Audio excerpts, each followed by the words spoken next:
ये कहानी है हिमालय की उन वादियों की जो सच्ची घटनाओं और सदियों पुरानी लोक कथाओं से निकली है। एक ऐसी कहानी जहां मौत बस एक कदम दूर थी। तो इस पूरी दास्तान में 3 किरदार सबसे अहम हैं। एक एक भटकती हुई रूह, दूसरा एक रहस्यमयी पहाड़ी बाबा और तीसरा एक मुसाफिर जिसकी जिंदगी उस रात सचमुच एक धागे से लटकी हुई थी। कहानी की शुरुआत होती है अनिरुद्ध के साथ। दिल्ली का एक ट्रैवलर है जो हिमाचल की शांत वादियों में थोड़ा सुकून ढूंढने गया था। लेकिन उस दिन पहाड़ों का मिजाज कुछ और ही था। अचानक से आसमान पर काले बादल छा गए, भयंकर तूफान आया और देखते ही देखते कोहरे की एक इतनी मोटी चादर बिछ गई कि सब कुछ उसमें समा गया। सड़कें एकदम वीरान, ऐसा लग रहा था मानो पूरी दुनिया में वो अकेला ही बचा हो। अनिरुद्ध को अपनी बाइक से उतरना पड़ा। वो अब पथरीले रास्ते पर पैदल चल रहा था। हेडलाइट की रोशनी भी उस घने कोहरे की सफेद दीवार से टकराकर बस वापस आ जाती थी। उसे ऐसा लग रहा था जैसे वो किसी अंधेरी, कभी न खत्म होने वाली सुरंग में फंस गया हो। और उस खामोशी में जंगल से अजीब सरसराहट की आवाजें आ रही थीं, जैसे जैसे कोई उस पर लगातार नजर रखे हुए हो। वो बस आगे बढ़े जा रहा था कि तभी सब कुछ थम सा गया। रास्ते के बीचों बीच उसके बिल्कुल सामने एक औरत खड़ी थी। उस घने कोहरे में भी उसका वो साया साफ नजर आ रहा था। लंबे उलझे हुए बाल उसके चेहरे पर बिखरे थे। सिर नीचे की तरफ झुका हुआ था, मानो कुछ छिपाने की कोशिश कर रही हो। पर जिस चीज ने अनिरुद्ध के दिल में असली दहशत भर दी, वो थे उसके पैर। वो जमीन को छू ही नहीं रहे थे। वो जमीन से कुछ इंच ऊपर हवा में थे। अनिरुद्ध के तो गले में आवाज ही अटक गई। फिर भी उसने किसी तरह कांपती हुई जुबान से पूछा, मैडम, आप ठीक तो हैं? उस औरत ने बहुत धीरे धीरे अपना सिर उठाया और अनिरुद्ध की तो जैसे सांसें ही रुक गईं। उसका चेहरा आधा गल चुका था और जहां आंखें होनी चाहिए थीं, वहां सिर्फ 2 जलते हुए लाल अंगारे थे जो सीधा उसकी रूह के अंदर तक झांक रहे थे। उसके उन सड़े हुए होठों से एक आवाज निकली, एक ऐसी फुसफुसाहट जो बर्फीली हवा से भी ज्यादा ठंडी थी।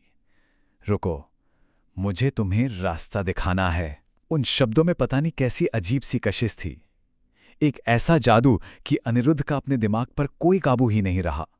वो औरत मुड़ी और चलने के बजाय हवा में तैरते हुए आगे बढ़ने लगी और अनिरुद्ध एक कठपुतली की तरह बिना कुछ सोचे समझे बस उसके पीछे पीछे उस रास्ते पर चल पड़ा जो सीधा मौत की ओर जा रहा था। कुछ ही देर बाद वो रास्ता एक चट्टान के बिल्कुल किनारे पर आकर खत्म हो गया। नीचे सैकड़ों फुट गहरी खाई थी जिसमें बादल ऐसे घूम रहे थे मानो कोई अंधा कुआं हो। वो औरत मुड़ी, उसके चेहरे पर एक हल्की, बहुत ही डरावनी मुस्कान थी और वो फुसफुसाई, बस एक कदम और ये सुनते ही अनिरुद्ध के पैर अपने आप आगे बढ़ गए। उसे अपने कंधों पर एक भारी अनदेखा दबाव महसूस हुआ, जैसे कोई उसे जबरदस्ती उस खाई में धकेल रहा हो। वो बस गिरने ही वाला था कि उसकी नजर उस औरत के पैरों पर पड़ी और उसे वो सच दिखा जिसे हिमालय के लोग चुड़ैल की असली निशानी कहते हैं। उसके पैर एड़े की तरफ से आगे थे और पंजे पीछे की तरफ, पूरी तरह उल्टे मुड़े हुए थे। जैसे ही अनिरुद्ध को ये सच समझ आया, वो चीज एक भयानक चीख के साथ उसकी ओर झपटी। ठीक उसी पल जब मौत 1 इंच दूर थी, अंधेरे को चीरती हुई एक कड़कदार आवाज गूंजी, पीछे हट जा। इससे पहले कि अनिरुद्ध कुछ भी समझ पाता, एक बूढ़े आदमी ने उसे कॉलर से पकड़कर जोर से पीछे खींच लिया। उस औरत के मुंह से एक ऐसी अमानवीय चीख निकली जिसने पूरे जंगल को दहला कर रख दिया और देखते ही देखते वो एक धुएं जैसी परछाई में बदली और अंधेरे में गायब हो गई। जमीन पर गिरा हांफता हुआ अनिरुद्ध सिर्फ इतना पूछ पाया, बाबा, वो क्या था? और बस यहीं से उस रात का असली और भी ज्यादा डरावना राज खुलना शुरू हुआ। पहाड़ी बाबा ने अपनी गहरी आवाज में बताना शुरू किया, बेटा, ये पिशाचनी घाट है।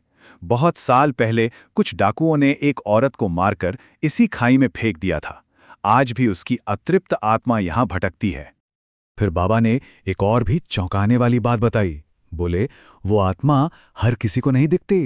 वो सिर्फ उन लोगों को अपना शिकार बनाते हैं जिनकी जन्मपत्री में काल सर्प योग होता है।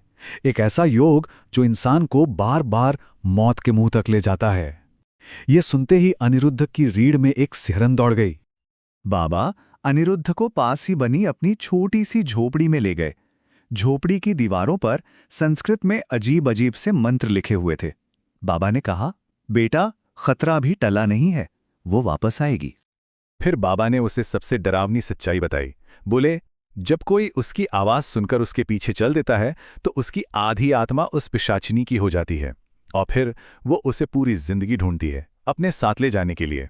बाबा ने अनिरुद्ध को सख्त चेतावनी दी, अब कुछ भी हो जाए दरवाजा मत खोलना। रात का सबसे घना पहर शुरू हो चुका था। ठीक 2 बजे एक आवाज ने अनिरुद्ध को उसकी गहरी नींद से जगा दिया। एक आवाज जो बाहर खिड़की से आ रही थी।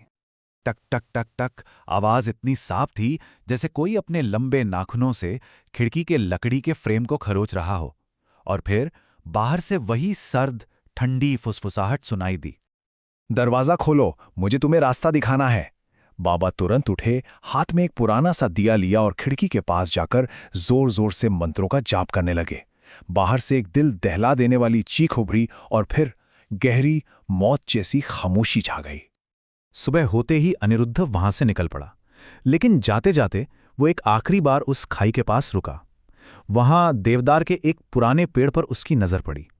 पेड़ की छाल पर किसी के नाखूनों से बनी लंबी गहरी खरोंचें थीं। ये इस बात का सबूत थीं कि पिछली रात कोई भयानक सपना नहीं था। पर सबसे खौफनाक बात तो ये थी कि हर खरोंच के निशान के ठीक नीचे वही शब्द खुदे हुए थे, एक कदम और। ये कहानी हमें याद दिलाती है कि पहाड़ों की खूबसूरती के पीछे कुछ ऐसे गहरे राज भी दफन हैं जिन्हें अगर न छेड़ा जाए तो ही बेहतर है।